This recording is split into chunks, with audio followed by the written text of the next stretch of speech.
If you ever wanted a car that can do the most for the least amount of money, this could be the one for you.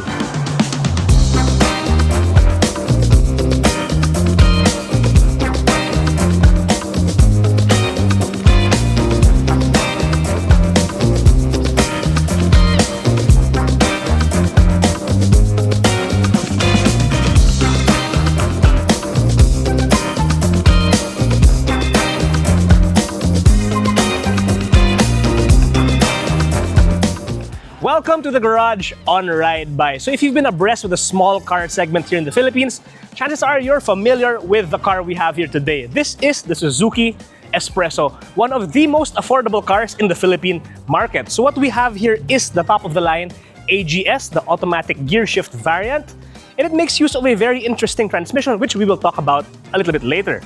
But for now, let's talk about the styling of the Suzuki S-Presso.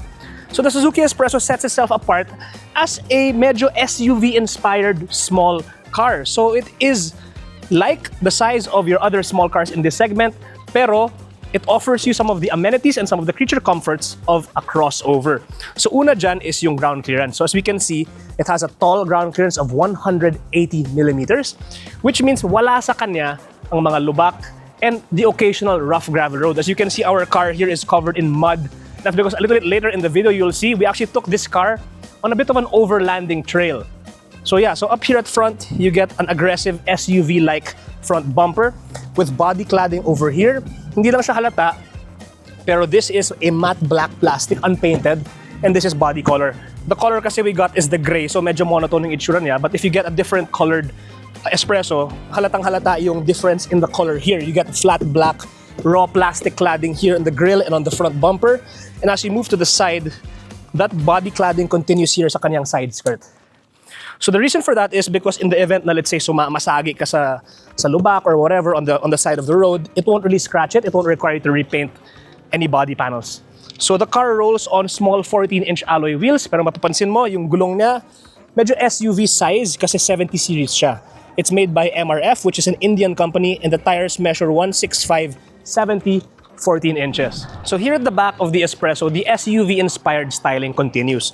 So kita natin there's more of this raw black plastic cladding at the bottom of the bumper, and there's a very short overhang or departure angle dito. So of course, you're not gonna take this off-roading, but you can see very compact yung kanyang dimensions, and that also helps a great deal when it comes to parking. So important to note, you'll see walang parking camera dito. Meron lang siyang parking sensors, which, to be honest, for a car this small, you don't really need parking, a backup camera. So yeah, the lights here are simple. All the lights of this car are halogen, wala siyang any LED whatsoever. And that's okay because we'll talk about the price later. This is one of the most affordable cars in the Philippine market. Okay, so the Suzuki S-Presso has very compact dimensions, measuring in at 3.565 meters long, 1.52 meters wide, and 1.56 meters tall. It has a 2.38 meter wheelbase and has 180 millimeters of ground clearance. Overall, this car is very lightweight, tipping the scales at just 835 kilograms. Okay, so at the heart of the Suzuki S-Presso is a very compact and charming engine, a 1-liter, actually it's a 998cc, 3-cylinder, naturally aspirated engine. Where does this go? There. That looks more at home in a motorcycle. So this 3-cylinder engine produces just 66 horsepower and 90 Newton meters of torque. So that's not a lot of power, but remember, this car is light, 835 kilos. So this thing actually has a much better power to weight ratio than you might think. And later when we go along for a drive, you'll notice na it's actually pretty peppy and masarap siyang i-drive. Okay, so taking a closer look at the engine bay of the Suzuki S-Presso, kita natin, medyo maluwag talaga. And it's nice for people like me and probably like you who like to work on their cars. Kasi ang dami mong pwedeng gawin. You can reach everything. You can do your own oil changes. There's the engine oil filler cap, the dipstick. And interesting, look at this. Ito yung air filter niya, yung air box. Napakadali. I think you just need clips here to open the air box and change the air filter. So if you like upgrading your car, if you want a bit more induction noise, you could put in a drop-in air filter, maybe from K&N if they make for this car. And this is ito yung mismong air intake niya.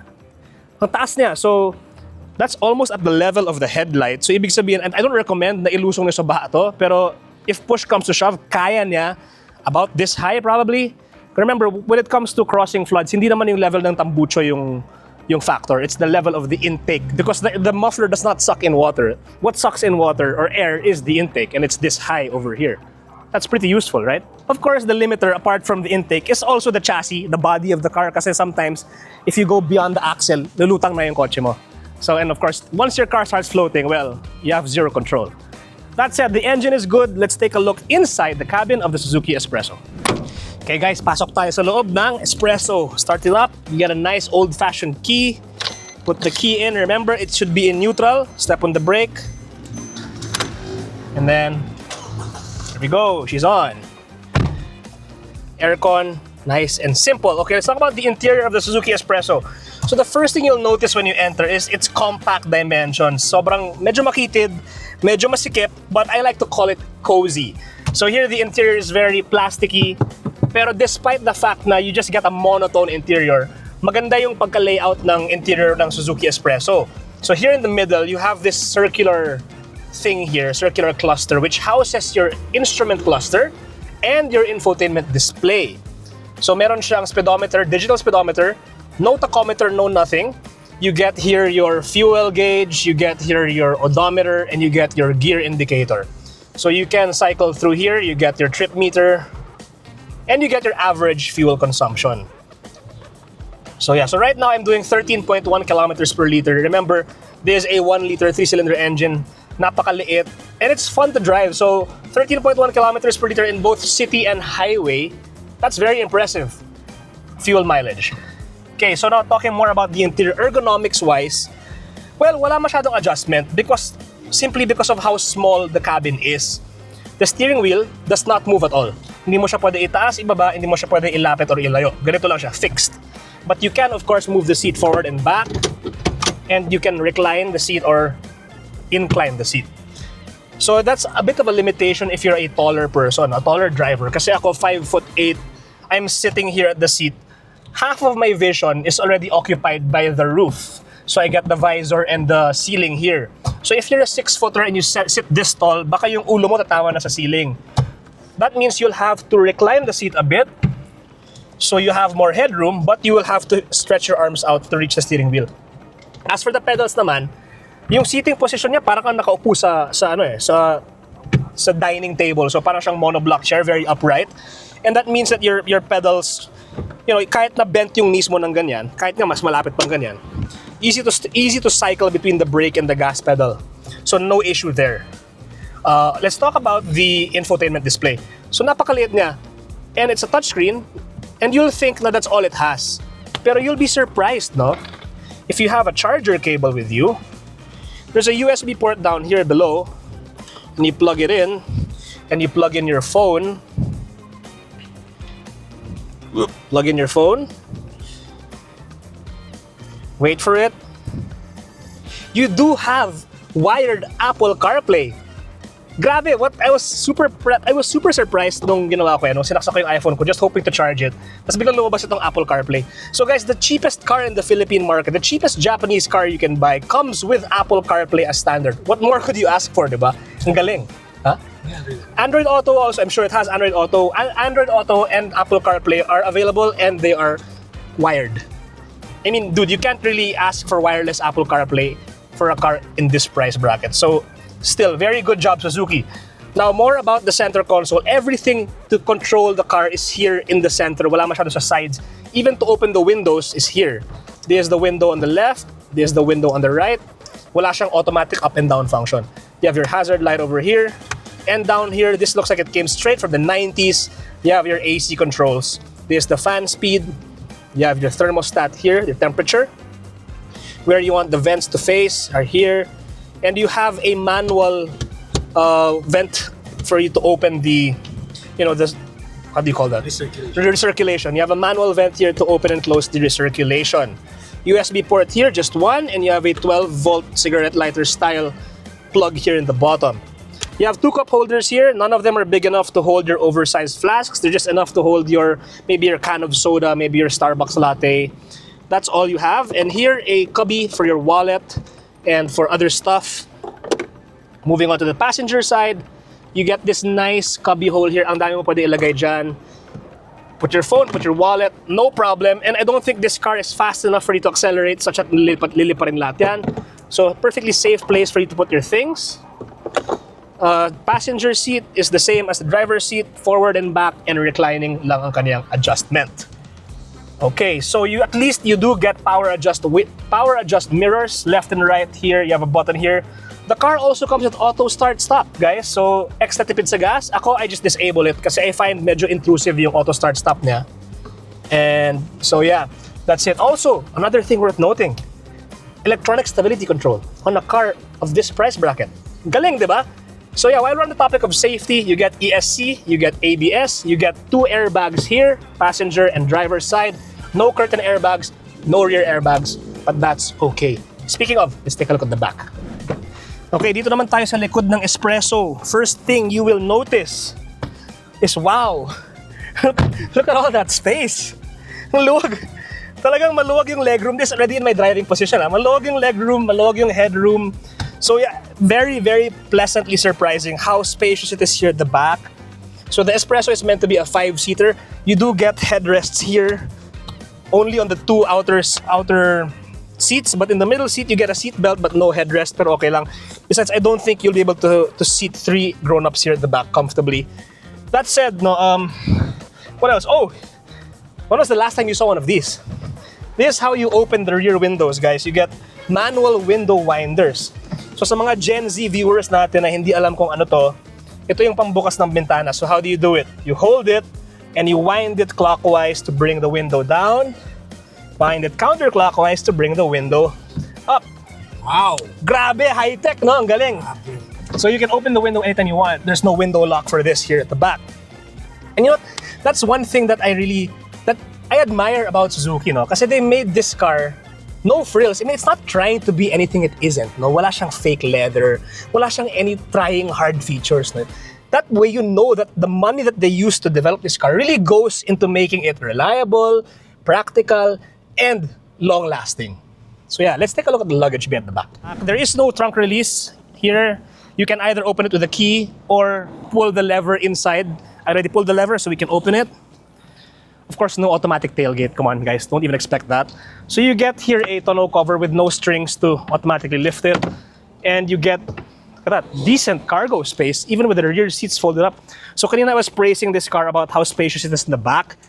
Even with the rear seats up and with full passenger hauling capabilities, you can put quite a lot of things here. So this is my backpack. It's not exactly the smallest backpack.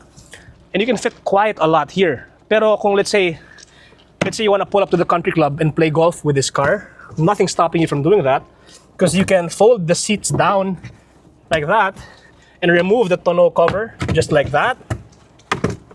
And you can fit a golf bag here diagonally. You might even be able to fit a bicycle. If it's a small bike or like a folding bike, tanggalin mo lang yung gulong. Siguro folding bike kasha, pero kung road bike baka hindi. Pero yeah, look at that. Respectable cargo space. Galing, di ba? So yeah, that's it for the interior of the Espresso. Let's get behind the wheel and go for a drive.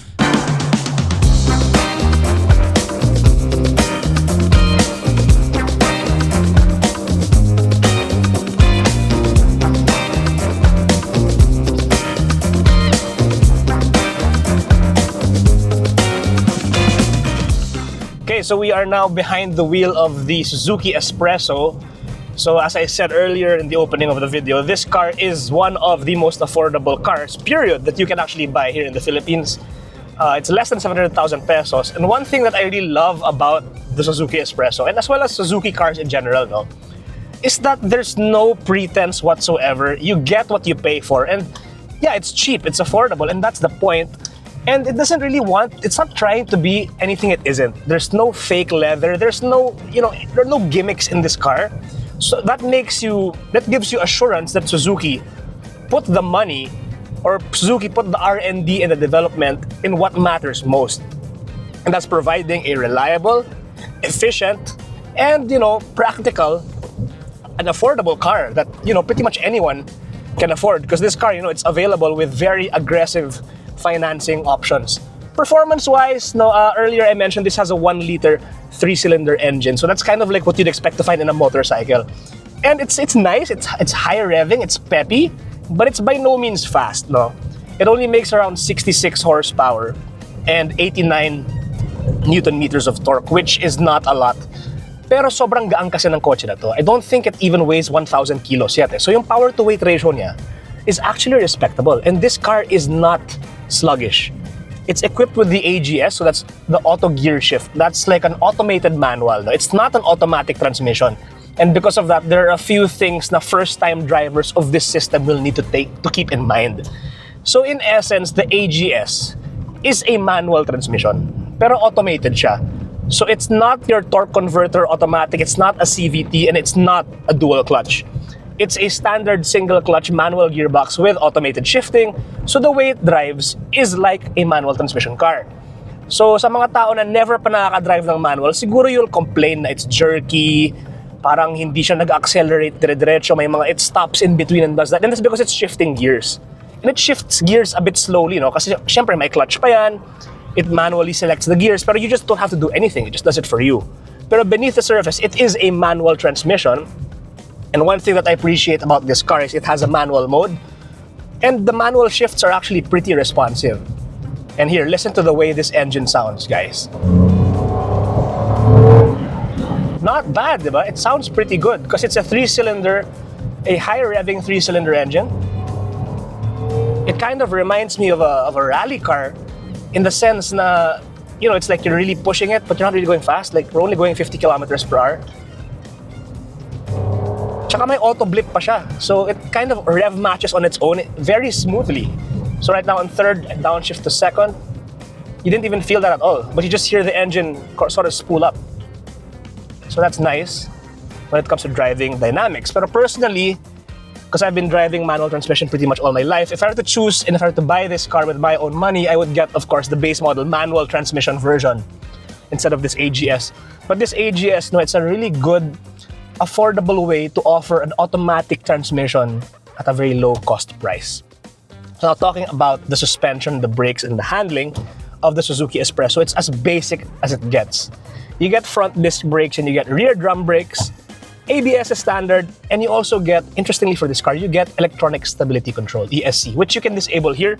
But of course, I don't recommend you doing that because of its very short wheelbase and its very narrow width. It could, you know, in theory, if you're driving very aggressively, it might topple over. So having ESC on is a good safety net for that, especially if you enjoy, like myself, if you enjoy small compact cars and you enjoy driving them. Enjoy driving slow cars fast. Let me say that again. You enjoy driving slow cars fast. Okay, now moving on to the suspension.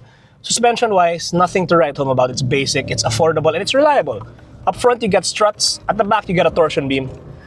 No frills. Very easy to maintain, very cheap to replace when parts eventually wear and tear. So that results in a drive that is a bit twitchy, to be honest, kasi nga maiksi siya, tsaka makitid siya. Pero pwede na rin, it's stable on the highway. Getting here to Magallanes, Cavite, we passed the expressway. I was able to cruise at 100, 105, no problem at all. The car was perfectly happy doing so. Okay, so you guys might remember a few years ago, right? Suzuki offered the Alto, which is basically a K car, a small car, 800cc hatchback. So I think, personally, the way I feel about the S-Presso, it's sort of an evolution of that in the modern crossover era. Kasi this is a small car, pero parang crossover style siya. And that's the most evident part about that is its ground clearance. So we have 180 millimeters of ground clearance, which is very respectable for a car this size. And as you can see here, we are driving medyo off-road in a gravel path somewhere in Cavite, na not paved at all. And the car suspension is really handling it well, no? Surprisingly, the tires are doing a good job of keeping traction. The suspension articulation is adequate for this kind of terrain. I mean, sure, when you're gonna run over a dip like this, you'll feel a lot of body roll.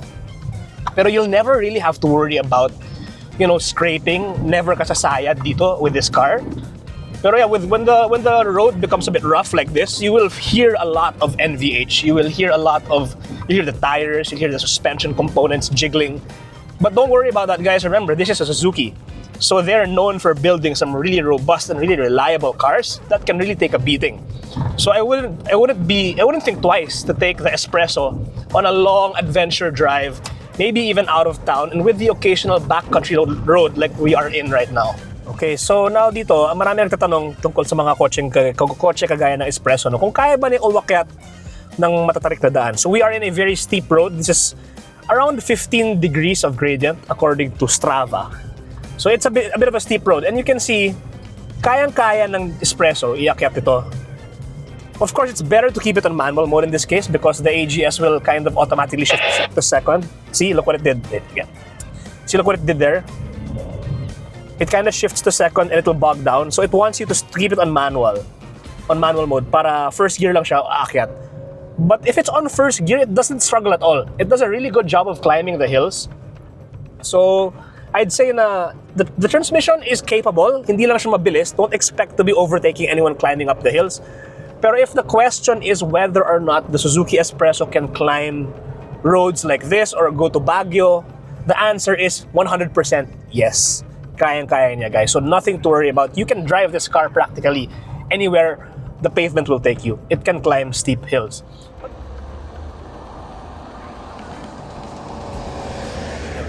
But now here's another question that we get also a lot, no? Especially when it comes to the Suzuki S-Presso, and the car is equipped with the auto gear shift, the AGS system.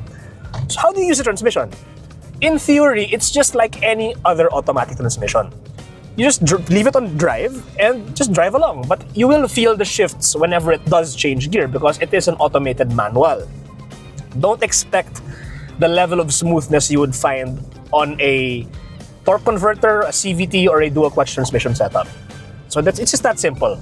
So when time comes to park the car naman, you will notice dito sa gear shift selector niya, wala siyang parking gear. Ang meron lang siya is R, reverse, N, neutral, and D for drive.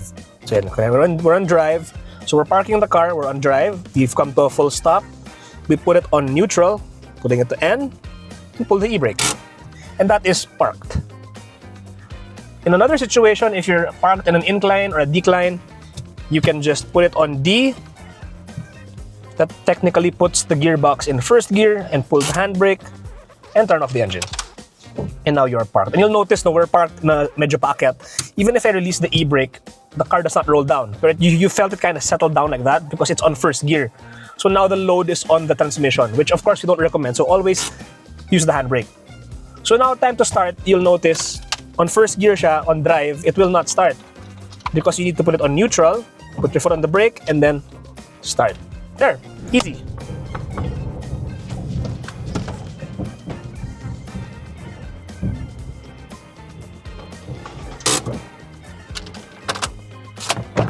Woo, wow. Surprisingly enjoyable to drive this little Suzuki S-Presso. So yeah, that was our quick first drive of the Suzuki S-Presso. Now it's time to talk about our ratings for this car. So let's start with performance. So it's important to note when talking about the performance of a car like this, you're not looking for power, you're not looking for torque. What you are looking for is efficiency and ease of use. So when it comes to that aspect of performance, you have to see, you gotta give it to the Suzuki S-Presso. It really shines. So on the city and on the highway, we get 13 kilometers per liter combined. And mind you, I did not drive this thing frugally. Inupakan ko siya whenever the chance was. Inupakan ko siya whenever it was allowed or when it was safe to do so because you'll never really break the speed limit anyway with how much performance this thing has. So yeah, performance-wise, let's give it a solid 8 out of 10. Okay, so handling.